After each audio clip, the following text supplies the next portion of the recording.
Okay, this is going to be an overview of my 83 Porsche 944 that's listed for sale. My goal with this video is to be as transparent and answer as many questions as possible. It's listed for a pretty low price given the amount of work that has been done to it and how well it drives. So I'm really confident that it's going to sell. I just want to make sure that when it does sell, the buyer is happy, I'm happy, and we have a good relationship from there on out. So the history with this car, I bought it from my good friend, Roy Johnson. He goes by RJ.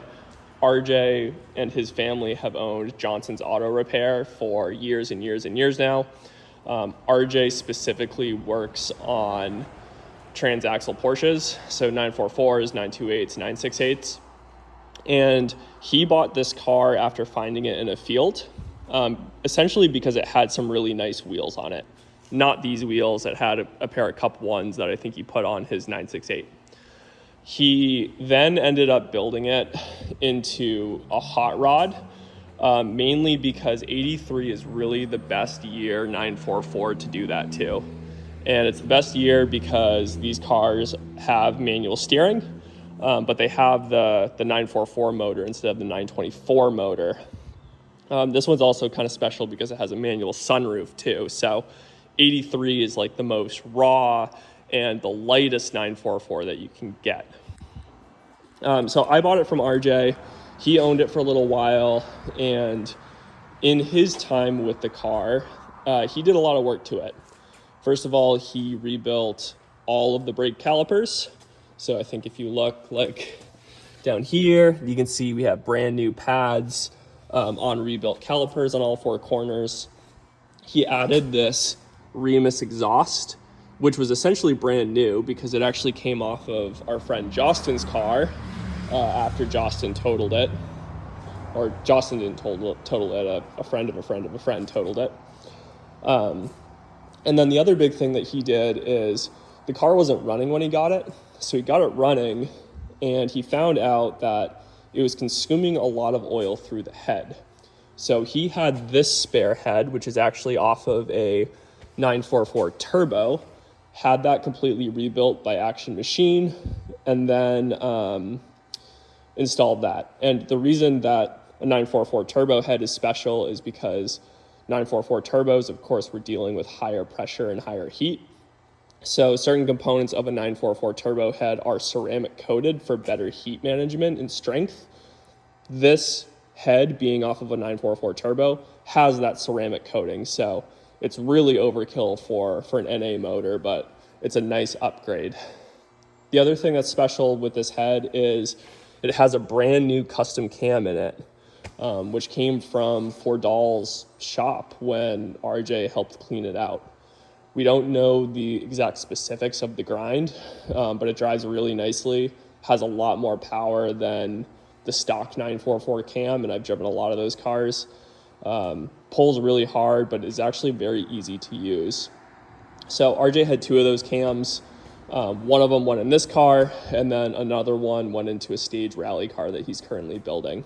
So very special in that regard too. This is a big upgrade for 944s, super cheap, but worth doing. Just the throttle cam gives you better throttle response. What else did RJ do? Oh, RJ did full timing belt service. So that's a really big thing to do on these. Timing belt and water pump has been done. And then I think he did the reference sensors in the back too, which is also a big 944 issue. So RJ basically got the car. He got it going. He was just ripping around town in it, treating it as like a lightweight hot rod car.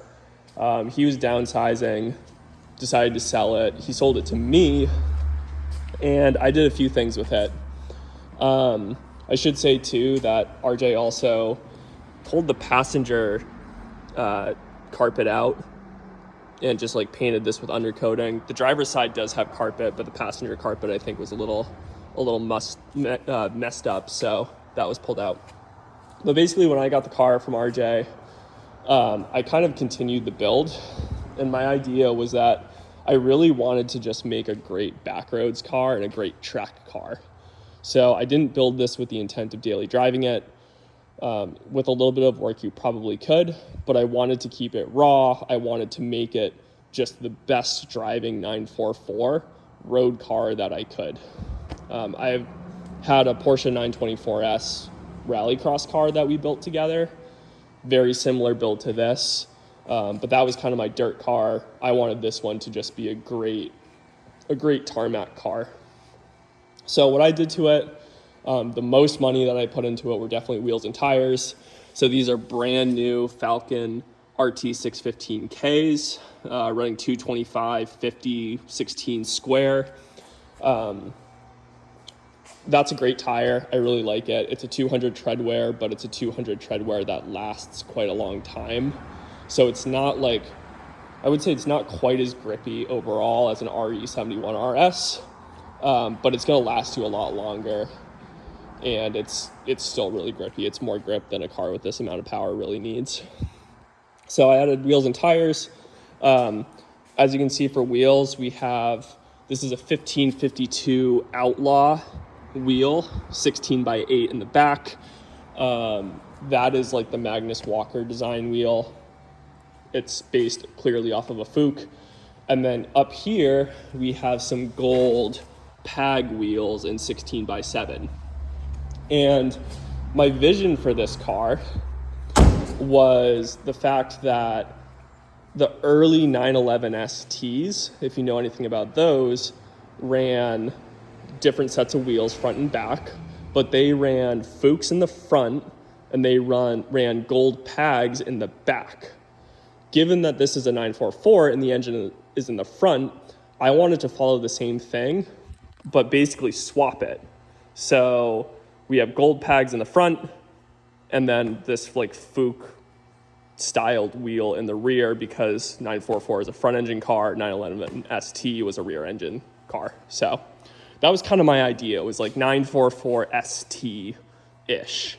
And of course it's a pretty beat up car, but I don't know, I kind of love the way it looks. Like, it's just such a funky little thing. I guess I'll talk about some of the other stuff I did. As we go inside, we have a new Momo Mod 8 Heritage wheel. So it's a Momo Mod 8 with the wood grain. We have a 911 Outlaw shifter. And then we have this OMP WRC seat, which has followed me in a lot of other cars. Most notably, I had it in my 99 996. It's just my favorite seat ever. I'm actually going to be really sad to see this one go because I've had it for so long. And then we have OMP 4-point harnesses. I do still have the driver's seat belt on this side if you want to use a regular seat belt. I don't think there's much need to. I would just use the 4 points. A few other really cool things about this. It has a Weltmeister harness bar, which you can see back here. It's what the harness is running through. And then it has Weltmeister lowering springs. And Weltmeister was basically like the top of the line aftermarket 944 parts option that you could get back in the day. Their stuff is like impossible to find now. So I don't know if you could actually find those 944 Weltmeister lowering springs again. Don't think you could find a 944 Weltmeister harness bar. Those alone are really, really special units. I guess I'll jump to some of the flaws. Benefits of this thing: it drives awesome, brakes are great, drivetrain is great, steering is great. It's a great driving car. I truly love just beating the shit out of it. And it's got a lot of good parts on it. And it was owned by 2 enthusiasts. Going to some of the flaws, I think the biggest one to note is it's been painted 3 times, right? You can see it was gold originally, and then inside of the door over here, you can see it was blue at some point, and most recently it was white. More flaws: the interior is not perfect, of course. I don't think anyone expects it to be, but we have some carpet missing. We have carpet missing back here. When you go inside, I have these panels here, and the heat and everything does work. It needs the sliders for the heat. So this goes here, and then you have sliders for heat adjustment. I just don't have the little plastic sliders. At some point, the ignition got bunged up. Someone actually tried to steal it at some point. So the key and everything works, but we have a hack mark here, and then this column, I think, like, it doesn't look the best, so maybe I would replace it at some point. Like I said, key still works. What else? Oh, oil pressure gauge sometimes does this weird thing where when the lights are on, the oil pressure gauge doesn't work. Don't know what's going on there. But like it has fine oil pressure and everything. Fuel gauge works most of the time. Sometimes it blips out. Let's see, what else? Honestly, the worst part of these cars in my mind, the worst part of these cars in my mind is the wiring. So moving to the outside, only one of the headlights works. And I was playing around with it. I checked the fuses. We still don't have power to some of the low beams and high beams in the front. It's either, I think, this switch or the actual like high beam, low beam switch. I think I bought a replacement high beam, low beam switch, and I don't think that fixed it, but it was also an aftermarket one. So it might be this guy here. Anyway, what I did on the rally car is I just put high beam and low beam on a toggle, and then I kept the headlight motor on here. I actually have all the stuff to do that, and if you want it with the car, I'll include it. But basically, I would just do like, okay, headlights up with this, and then toggle over there, headlights on, headlights off, high beam, low beam. Pretty easy to do. I would run it through a relay, though, to make sure that you don't have too much power draw going through small wires. The other thing electrically that doesn't work, which is what would be holding me back from dailying it, is the wiper motor. So 944 wiper motors almost always go bad. The solution is to get a wiper motor from a 986 Boxster and plumb it in. And I actually did that here. And this is what I did on the rally car too. So you just put it in and then like rewire it to run. For some reason, this one is still drawing. I don't know if it's drawing too much power or if I have like a weird break somewhere. So again, I was gonna just put the wiper motor on a toggle and run a relay through it. Could also be the linkage. If the linkage is like a little rusty too, it might make it draw too much power. And then I'll put that back in a minute, but I wanted to make sure that was off so I could show you. Other cons. Oh, one time I had one of these plugs come off for the fuel injectors. One of the plugs, I don't remember which one, is broken, or maybe a few of them are broken. So they just like don't clip on fully. It only happened to me once and it was easy, but I would replace those plugs at some point so they clip properly. Let's see, what else? Cons. This door latch recently came undone, so it opens from the inside, but not from the outside. The solution is you have to pull the door panel off, the interior door panel, and then just reconnect it to the outside thing. In terms of rust, car's really clean. The battery box did have some issues, so RJ redid it in fiberglass. Again, that's another really common thing with 944s because the water just pools there. Underneath it looks fine. There's some surface rust here, as you can see, and then there's some surface rust here on the trunk. Another flaw, of course, the trunk button I pulled out because there are two rods in here that connect to the button. The rods kept falling off, so I need to do something to like make them stay on. I was gonna just like basically drill a hole through it and then put a pin through it so they stayed on. So if you want to get the hatch open right now, you just like reach into the back, pull the rod with your hand. But like the long-term solution is to get that button back in there and get it fixed properly. And I have that stuff too. I have so many projects in here that I haven't gotten around to it. Let me see, what else? What have I not talked about?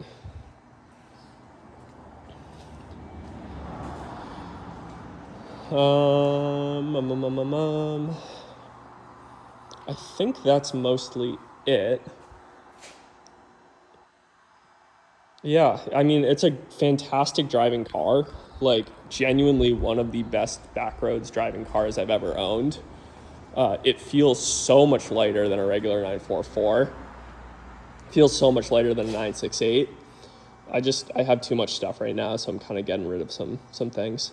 One other thing actually that I just thought of is because the front end is lowered, I personally think that the front end is now also a little underdamped.